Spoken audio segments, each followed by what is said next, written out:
जेलामध्ये टाका मला. माझे कामधंदे सोडून मी नाही थांबणार इकडे.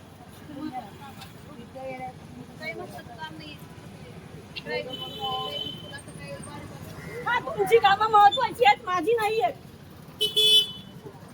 लोकांचे पैसे घेतलेले आहेत मी. बरोबर, आपल्याला गाड्या सोडा, लोक थांबताय तर थांबू दे. चला आपण बसू. आपल्याला उडवून घेऊन जाणार. थोडी पण मध्ये आलं ना,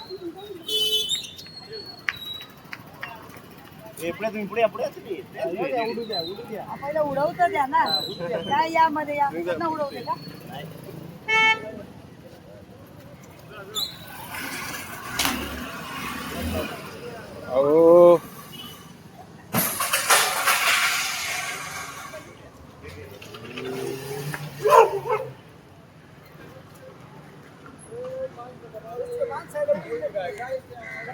आम्ही